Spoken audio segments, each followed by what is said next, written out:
You're listening to TIP. Welcome to The Good Life. I'm your host, Sean Murray.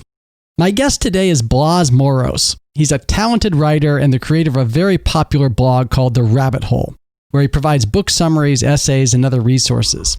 I stumbled across The Rabbit Hole a few years ago, and it's become a great resource for me and others. But what I'm most excited about today is that in this episode, Blas announces the launch of a unique resource and community called the Latticework. Listeners to The Good Life will be among the first to know about this incredible resource. It's an ambitious project that connects the big ideas from the big disciplines and brings together a community of like-minded learners to explore the most important mental models and develop a multi-disciplinary way of thinking.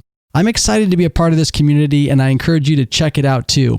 In this episode, Blas talks about how he came to build the Latticework, Charlie Munger's concept of worldly wisdom, why mastering the big ideas from the big disciplines is so important, how to apply the concept of compounding to our own learning, and why the most important discipline of all is learning how to learn. I hope you enjoy my conversation with Blas as much as I do. My friends, I bring you Blas Moros. You're listening to The Good Life by the Investors Podcast Network, where we explore the ideas, principles, and values that help you live a meaningful, purposeful life. Join your host, Sean Murray, on a journey for the life well lived.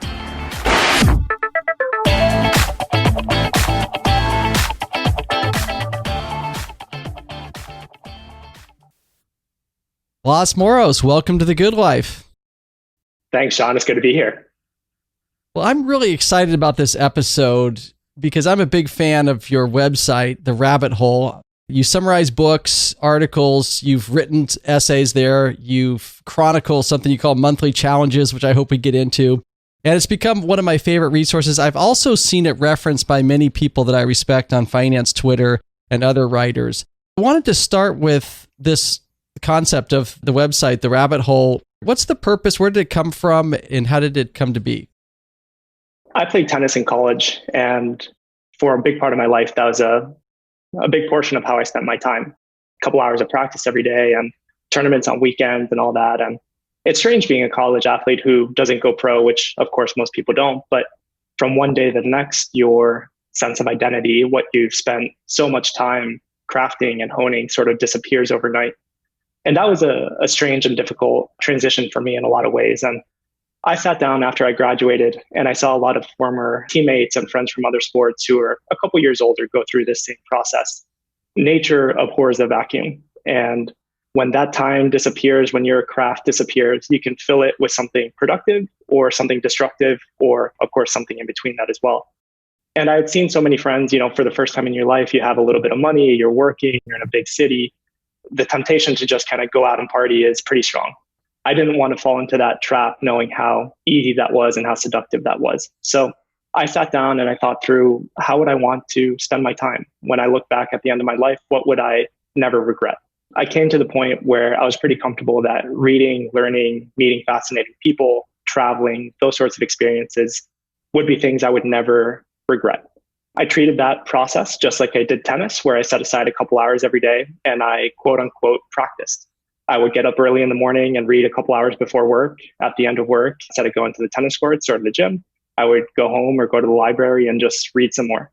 That culmination is kind of what you see on The Rabbit Hole, where those essays, that writing, those book summaries, instead of just doing that for myself and leaving it just up to me, I decided to start sharing it with other people.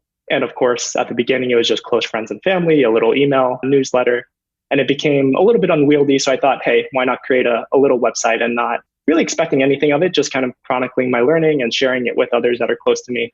And it's been really fun to see. I would say maybe in the last year or so, it's really taken off and some other people have gotten what seems like a lot of value out of it. So that makes me feel good. I'm excited about that. There's a lot of value there, and I'm one of those fans. You have stated on the website a personal goal. It says that you set for yourself this goal to learn, grow, and every day become a slightly better version of who I was yesterday. I think that's a great motto. I think there are two key elements to that portion of it. So let's start with the latter, comparing yourself to yourself. There's not a lot of good to be taken from comparing yourself to anybody else in the world. And today, with connectivity and how accessible many people are, that's increasingly enticing, right? You can see what anybody in the world is up to pretty much. And that comparison is so easy, right? Oh, I'm just sitting on my bed, not doing anything. And I see XYZ person out in the world doing something amazing. It should serve as inspiration, right? I think we can learn a lot from what other people are doing, but I don't think it's healthy to compare yourself, who you are today, with what this person is doing right now. And so often, it's that 10-year overnight success where these people have been honing their craft for a long time, and only now does it look like they're coming onto the scene out of nowhere. That hardly ever is the case, right? So comparing yourself to yourself, who you were yesterday, who you were last week, who you were a month ago. Do you feel like you're a little bit smarter, a little bit wiser, a little bit better, whatever that means to you? And the first portion of that sentence, learning and becoming a little bit better every day, I think that harnesses this power of compounding, where on a day-to-day basis, it doesn't look all that impressive. It doesn't seem like a Herculean effort, but that consistent incremental progress, eternally repeated, adds up to some incredible results. And I'm still very early in my process. I'm relatively young, but I've seen the benefit of this just over the last 5, 6, 7 years of really honing my craft and feeling like I'm learning a lot, both self-education and what I'm doing at work and with friends and with mentors. It's really starting to pay off, and it's exciting to see that progress. So this idea of not comparing yourself to others and compounding, these are two great concepts. And I was first introduced to them through studying value investing and reading about people like Warren Buffett, Charlie Munger, Monish Pabrai, and others. And they talk about compounding their investment returns, but they also talk about applying compounding to other parts of their lives, areas like learning and relationships and exercising. And there's another concept from Buffett in particular that he calls the inner scorecard. And this applies directly to what I think you were talking about there, about not comparing ourselves to others. It's much more useful and healthy to keep our own scorecard, our own inner scorecard, and compare ourselves to ourselves yesterday and measure how we're improving and not comparing to others. So the whole idea behind this podcast is to apply the principles of value investing to achieve something beyond financial wealth, something I believe is even more important, and that is living a good life. I believe you were introduced to these concepts through value investing as well by studying people like Charlie Munger and others. Can you talk about that? So I studied finance in college and kind of fell into that world through that and read all the books and got excited about this idea of being multidisciplinary. And what I really got out of it is that these big universal ideas that you should focus on, they're applicable across domains, right? Education departmentalizes and silos everything in order to make it easier to manage, easier to handle. But knowledge is in fact one. It's intertwined, it's interconnected. So while it can be helpful to think of things as finance and history and biology, the power comes from this interweaving of this knowledge. How does this apply, this idea from finance applied to your life, to relationships, to learning? That's where this compound learning, I think, really comes in. It's not magic. It's just that you have more context to hang ideas off of. And you have previous knowledge. And when you learn something new, you can attach that to your previous knowledge. So the bigger base that you have, the more and faster you can learn. And that's where this idea of compound learning really takes off. Like you said, there's beautiful ideas from physics, from chemistry that we can take into our lives and apply, regardless if we're an author or investing or an operator or whatever it might be, whatever you do. That's the beauty of becoming multidisciplinary, right? It's a term that gets thrown around a lot, but I think it took me at least a little bit of time to understand what that really meant and why it's powerful. But once you see those interconnections from one field to the next, you understand that there's tremendous value looking outside of your day-to-day, looking outside of your field for inspiration, for ideas, and learning how you can apply that to your craft, whatever that might be. Let's talk a little bit about the different areas that you expand on in the rabbit hole. One is books, and you summarize the books you read. I don't know if you summarize every book. It'd be kind of interesting to have you talk about that, but tell us a little bit about how you find the next book, and then when you read a book, how do you go about creating these notes that get published on the rabbit hole?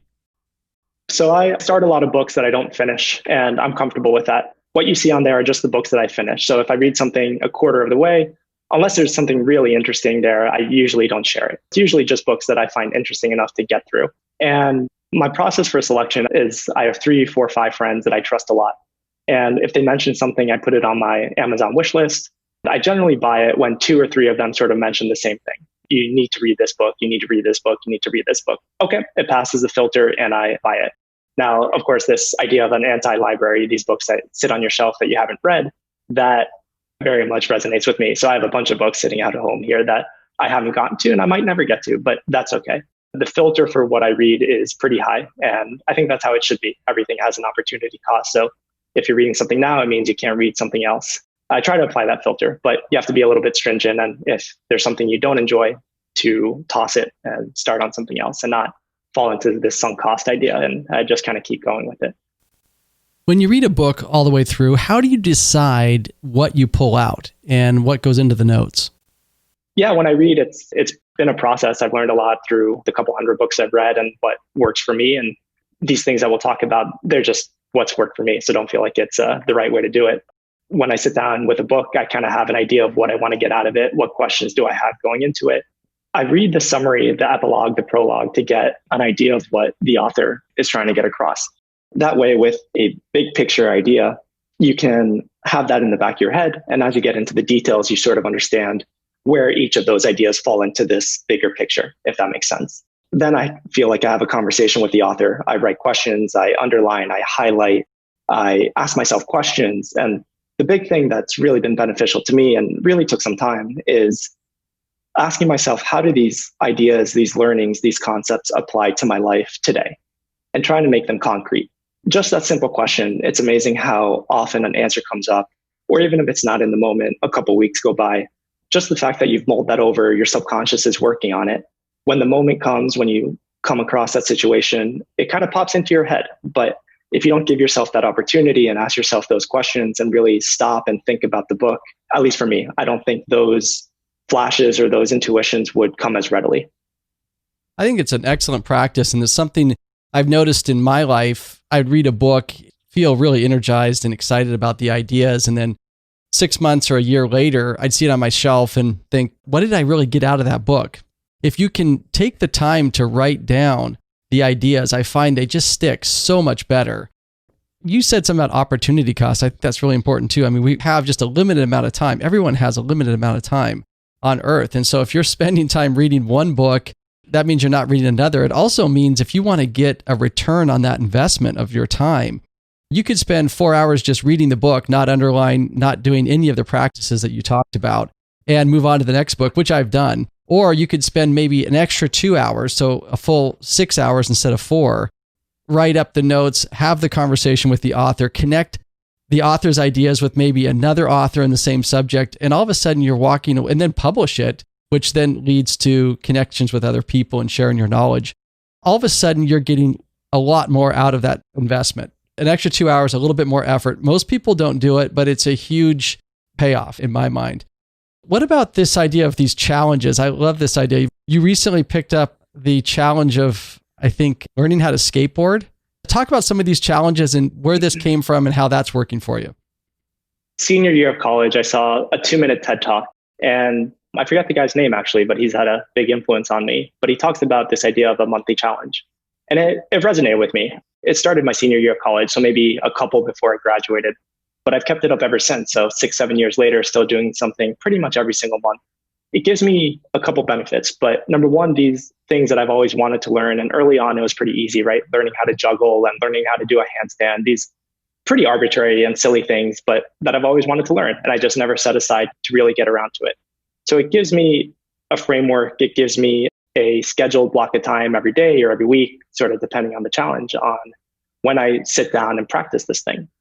The second thing, Sean, that's been surprising, and I wouldn't have guessed this from the beginning, it gives me an excuse, a reason to try something. And if I fail, I fail. It's not part of my ego, my identity. It's not like tennis was before, right? When I lost, I took it personally, right? I'm competitive. I practice. I wanted to win. These monthly challenges fall into a different mental bucket. Maybe that's just my shortcoming where I need this excuse to tell people I'm doing this monthly challenge. I'm learning how to skateboard. If I fall, I fall. And that's just kind of part of the process. It gives me that excuse. People see me doing something silly, something somewhat arbitrary, but something that I find fun and worthwhile. I think it sparks something in a lot of people because I think most people have something they've wanted to learn, but just never set aside the time for, or are afraid of failing. And they make it this colossal thing they want to overcome. What the monthly challenge does is it just breaks it down into something really simple. Can I learn this in a month or not? And if I do, amazing, that's exciting. And if not, you either dedicate another month to it or you move on and you at least tried it. It keeps me curious. It keeps me a little playful. It keeps my ego in check, all these things that have been interesting benefits from doing something like this. Talk a little bit about skateboarding. I think there was another one, making the perfect espresso. These aren't necessarily learning French, or maybe that was one of yours, I don't know, but they can be very playful and fun too. Is there one in the last 12 months that you really took something away from that's long lasting? The skateboarding one is just a recent one, but that's been fun. It's been something I've always wanted to do. And I never bought the skateboard on Amazon. I never got on it. I never found 5 minutes, 10 minutes a day to do that. And when I come up with this monthly challenge, whatever it takes, if it takes a little bit of research or I need to buy a product or whatever it is, I just commit to that. And when it shows up on my doorstep or I do that research, I feel committed to it. So that's the first really small step, right? I've heard if you want to start running in the morning, just put on a shoe. And that small step is enough to sort of get you out of bed and get you moving. The monthly challenge is the same thing. It's just a tiny step that overcomes that friction, that allows this idea from physics, this activation energy to take over. So with the skateboarding, all it really was, Sean, was 5 minutes every single day before I drove to work. We have a quiet street close to me. I got on it. I tried pedaling. I fell a couple times, but by the end of the month, I felt pretty comfortable cruising around. I could turn, I could go up slopes, go down slopes. And I don't ever see myself really skateboarding to work or doing it on the weekends, but it was fun and it felt good to learn that and to overcome that in some way. And at some point I want to learn how to surf, and I'm sure some of those things will come into play. And that's another unexpected benefit, Sean. It's been all these silly little ideas and skills and tricks and, counting to 100 in these various languages, whatever it might be. You have no idea how it will benefit you and help you at some point in your life. But with learning or with these skills, with reading, the thing that's kept me endlessly curious is this really deep belief that all these things you learn and you do will at some point become valuable, will at some point become useful. Looking forward, it's really hard to connect those dots. But at the end of your life, you can see how this skill and that experience and that opportunity and that learning, how they helped you get to where you are. So Soren Kierkegaard and Steve Jobs had these beautiful quotes that you can't look at life forwards and connect the dots. You have to sort of get to the end of your life and look backwards.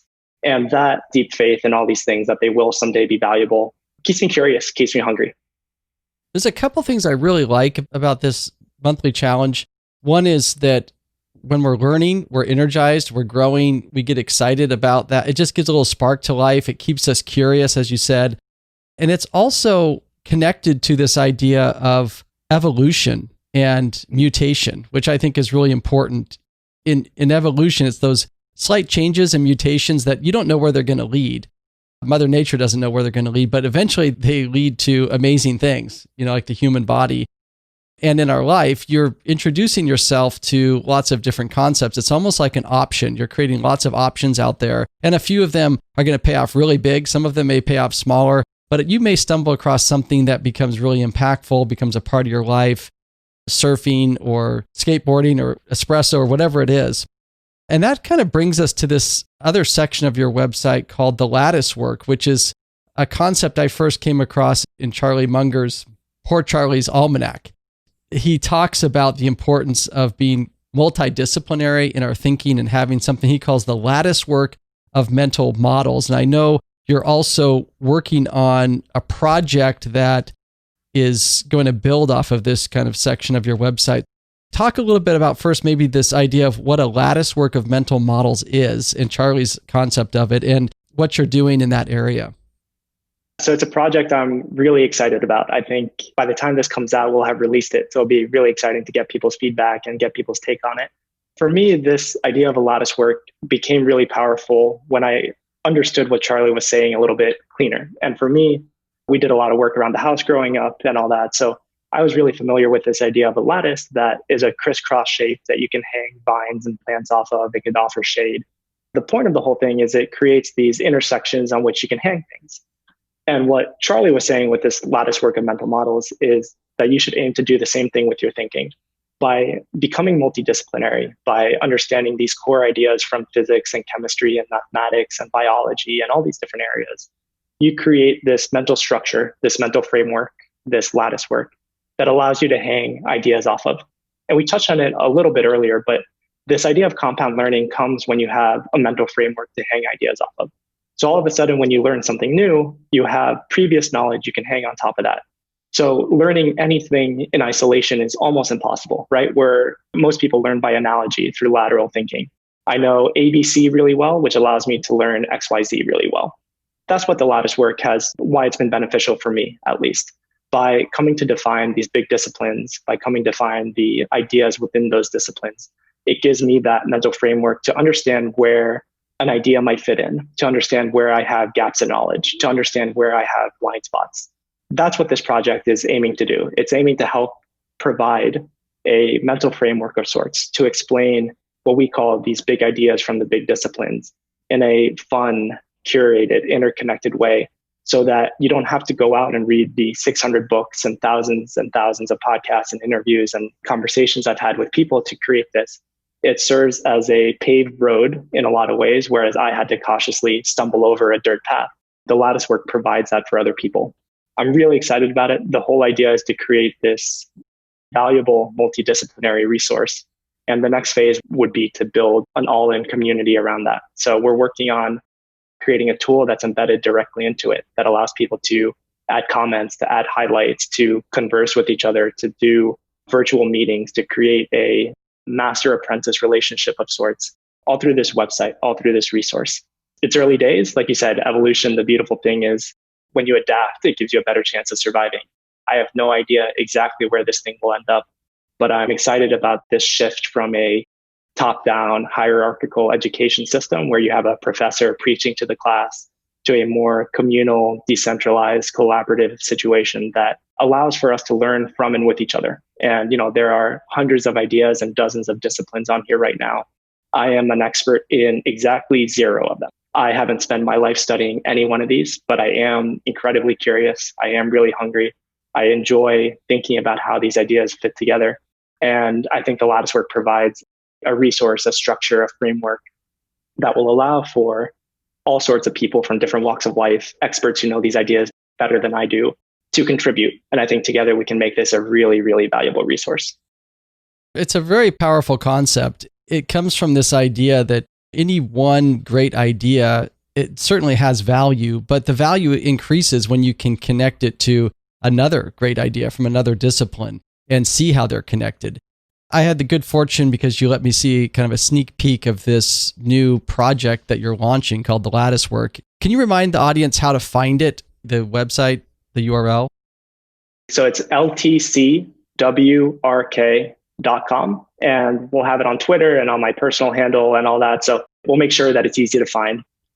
It's just a beautiful website, and it's visually helps people connect some of these great ideas. And the other thing I'm really energized about this project, Blas, that you're undertaking is developing a community of like-minded individuals that are interested in learning and growing and developing further this Latticework, so you can draw on many minds and the creativity of the community to build out these resources so that, like you said, you don't have to go through 100 podcasts or read 50 books in a subject.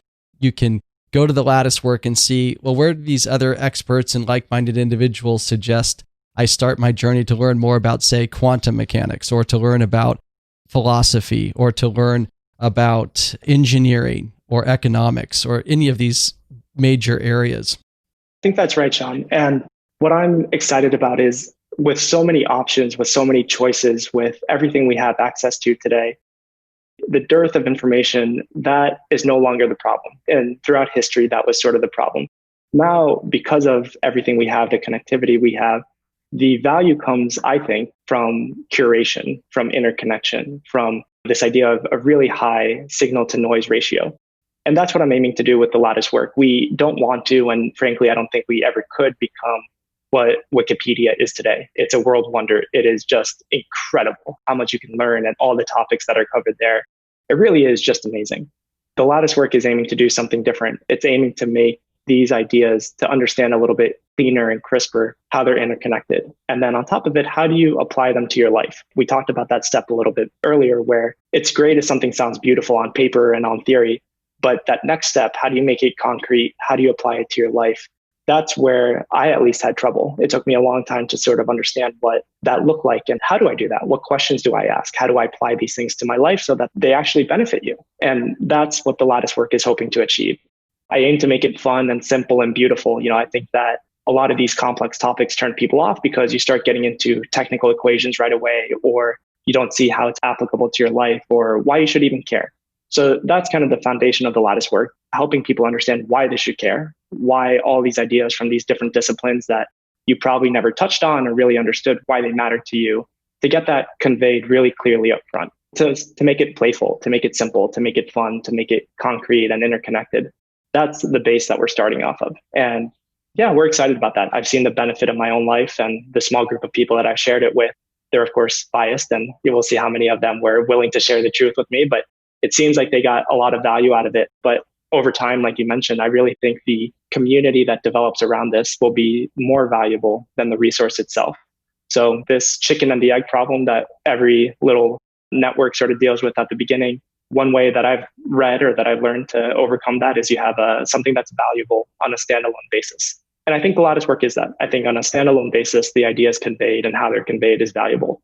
But another idea we covered, this idea of Lollapalooza effects, again, taken from Mr. Munger.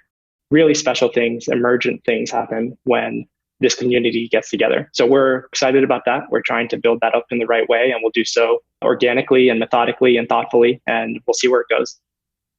One of the first big mental models that you encounter when you go into the Latticework is worldly wisdom. And this is another concept from Charlie Munger. And I remember first being introduced to it in Poor Charlie's Almanac. And one of his speeches when he talks about just the importance of having worldly wisdom.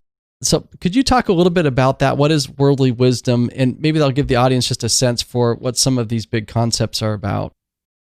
Worldly wisdom is the first big discipline that we cover. Other disciplines include, like I mentioned, physics and chemistry and mathematics, and later philosophy and a lot more human-centric. But we start with the hard sciences, and we can get into why that is. But Charlie talked about worldly wisdom, and the way that I understood it is as meta principles, meta ideas, essentially instruction manuals for life. And my goal with the Latticework is to make it as accessible and give away as much value as I possibly can, while ensuring we're viable, while ensuring that we can become a self-sustaining long-term business. And we can get into what that means and what that looks like in a little bit. But I really think that worldly wisdom is one of the most valuable disciplines that we cover, and we're giving it away for free. We'll always give it away for free. At the beginning, while we gather feedback, we've created this waitlist. So all you need to do is give us your email and you get access to this worldly wisdom discipline. And there are 12 core ideas in there. And again, this is not static. That can change very quickly. Ideas can be added or removed or refined over time. And in fact, I hope they are as we get this community involved and engaged. But right now, these instruction manuals for life, I think it's a great place to start because it serves as a foundation, as the bedrock for our Latticework. If we come to understand these ideas really deeply, really well, it serves as a great launching point for the rest of the ideas. It's a great place to learn how to learn. It's a great place to understand why these ideas are important and to how you should go about it.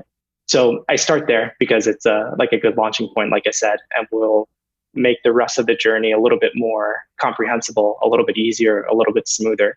So that's why worldly wisdom is the first discipline we come across within the Latticework. What are you hoping to create as far as the community? What do you expect of people that might want to join this community? It's a really good question. So an experience that really resonated with me, that really influenced me, was an entrepreneurial paper that I found the PDF of online. And this PDF had Vinod Khosla's writing on it. So a famous venture capitalist, founder of Sun Microsystems, very interesting thinker. And this PDF that was online had his notes. He highlighted it. He wrote what he had questions about. He connected it to his day-to-day and who he wanted to share it with and why. And I thought that was so cool, Sean, because it's like a glimpse into somebody else's head. You can understand the connections they made, whereas you would naturally make totally different connections. And you really get their perspective and you get where they're coming from and maybe a glimpse into how they think. And I've had the good fortune of being able to do that with some pretty incredible thinkers. And it's taught me how to think, right? You have a coach in tennis, let's say, right? I had a coach since I was really young, and he showed me the technique for a serve and a volley and a forehand and all that. At least my experience with formal education is I never went through that. Nobody really taught me how to ask a good question or how to do good research. what good public speaking looks like. But all these skills that are incredibly important in the real world, at least in my case, weren't really touched on. With the lattice work, with these ideas, I think in a big portion of it is learning how to learn. What does that look like? What do the steps take? So going back to this Vinod Khosla paper, what inspired me was imagine if we could do that on a global scale. Imagine if we could get all these incredible thinkers and this community built up around these ideas that can contribute, that can add their own comments and add their own highlights. And again, we have brevity and curation top of mind. So it won't become this onslaught of random highlights that just sort of bombard you. We're working through that right now. The ability to scale that and to learn from each other with this structure in mind, with these ideas in mind, got me so fired up. That's, I think, the power of the community that we're looking to build. That's a great example. If you think back on history, how valuable it would be to see Shakespeare's notes on reading Plutarch, how he read Plutarch, because we know he did, and then turned it into a play in some way, maybe connected it to some other Tacitus or some other Roman historian. And sometimes biographers come across notes like this, and it's just really interesting to their subject because they get a glimpse into their mind. I think it's great. Talk a little bit more about this idea of applying it. I get really fired up when I read Charlie Munger's speeches in Poor Charlie's Almanac, or even when I'm reading a blog post maybe on a subject I'm interested in, like a philosopher, or I recently read Sean Carroll's book on quantum mechanics, and it just got really fascinated about the multiverse and about some of the interesting properties of quantum mechanics, like spooky action at a distance. It gets my mind thinking, and I can sometimes spend hours and write notes and put it in my journal, but then I think, okay, how do I really make it work? And I think that's where, if you can help people just make that last step from consuming these ideas and really trying to absorb them and make them a part of our thinking and making them applicable. What's your thoughts on that, and how can the lattice work potentially help us kind of cross that bridge? So let me start one step back with the format in which we describe and explain ideas. It follows this idea of an ADEPT framework. And it's something that I learned from Khalid Azad. He runs a really interesting website called Better Explained. But this ADEPT framework I found really helpful to learn new things. So it's an acronym. It stands for analogy, diagram, example, plain English, and technical description. So for each idea that we cover, we describe it from these different vantage points. And I think that's really powerful because we hope and we expect a really diverse group of people to join this, different backgrounds, different levels of expertise. And if I wrote it through just one frame, I would naturally only be touching and be resonating with people who might understand that frame. So with this ADEPT framework, you can really get to people with a variety of backgrounds and expertise. So I really like the plain English. That's sort of how my mind works. I like getting to the core, the essence of something. My wife is much more visual. She likes the diagrams. She likes the analogies, and that's how she understands things. First, it's explaining these ideas in a way that might resonate with more people than they otherwise would. And that's what the ADEPT framework is hoping to achieve.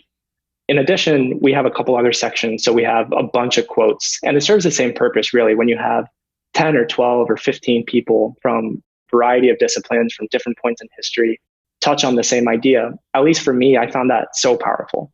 Coming at this core concept in a lot of different ways helped me better understand it.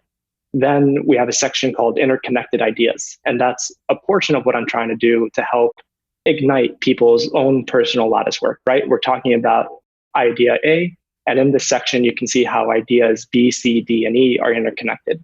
For me, it's the start of your own personal lattice work. Whether you're starting from point A, you're a total newbie, you don't really know what being multidisciplinary means, or you're someone who's been spending their life reading and learning about these things, I think it's still valuable. That's the first aspect of it, trying to meet people where they're at rather than forcing them to see things in one way or a particular way. So that ADEPT framework is really helpful. And then that last part, Sean, it's really difficult to turn these ideas from theory to practice is hard. And it's different depending on your circumstances and your context and your field and what you're trying to achieve. But through these variety of perspectives and through a community, and we're looking to incentivize people to work together, both digitally and physically, if that means building something or getting together or whatever that looks like, to have some sort of accountability, some sort of group that you're working with and learning from.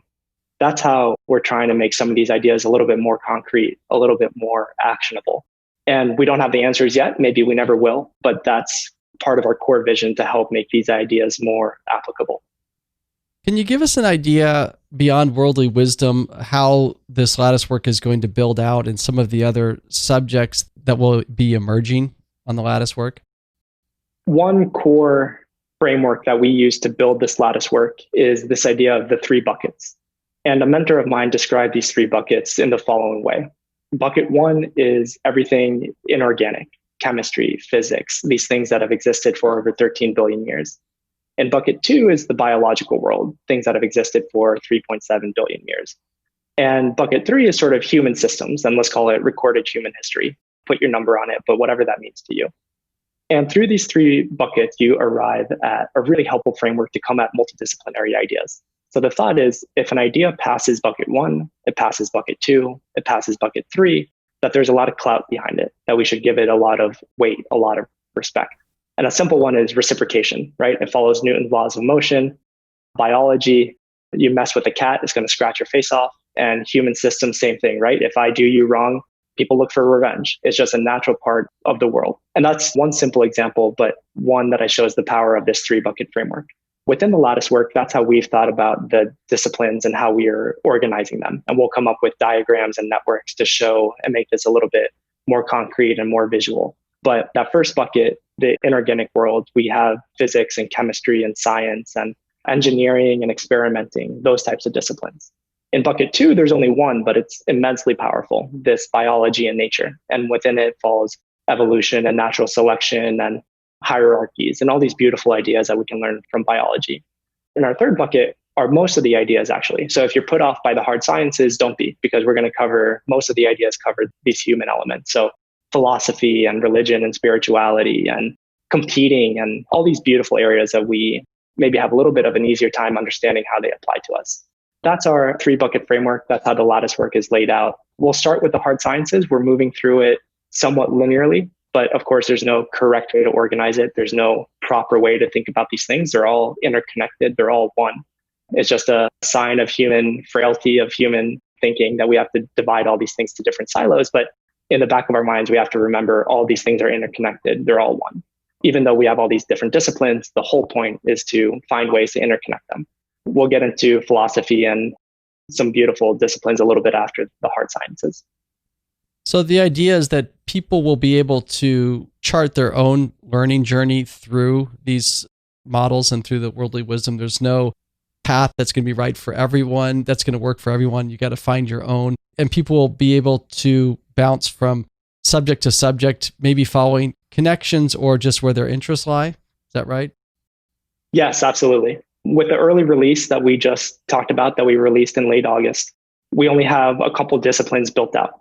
But by the time we get feedback and make a couple improvements and hear what the community has to say, the idea is to release maybe not all, but a vast majority of the disciplines so that people can follow their curiosity, so that they can jump into their own rabbit holes and see where those interconnections lie and really make it fun for them. We've laid out a learning roadmap that works for us that we might recommend, let's say. But the whole point of this, what makes this really fun, is it's unique to each person. So follow your own intuition, follow your own curiosity. If you don't want to go through this thing linearly, then don't, bounce around and have fun. So yeah, exactly right. The whole point is to make this your own, to make it your own learning journey and make it work for you. Can you tell the audience how to get started in this and what they might expect when they get there, how to become a part of the community? So again, the website is Latticework, LTCWRK.com. And we've really tried to condense what we want to accomplish and what the whole point of this thing is in just 2 simple pages. So there's a really brief introduction. And then the second page is our vision, which outlines where we want to go, where we want to take this thing. So I really recommend starting there. That gives you, I think, a big understanding, a big picture context of what the Latticework is about. And lastly, there's a join us page. So there you can understand a little bit about how we're approaching this. But like I mentioned, Worldly Wisdom is free. All you need to do is sign up for our waitlist with your email, and then you'll get access to all those contents. So again, I really recommend the introduction and the vision as a great starting point. And from there, the whole journey after that will make more sense. You'll understand where we're coming from. One of the main things I hope to accomplish with this early release is getting people's feedback. Please reach out to me. We have a contact form that's easy to find on the website.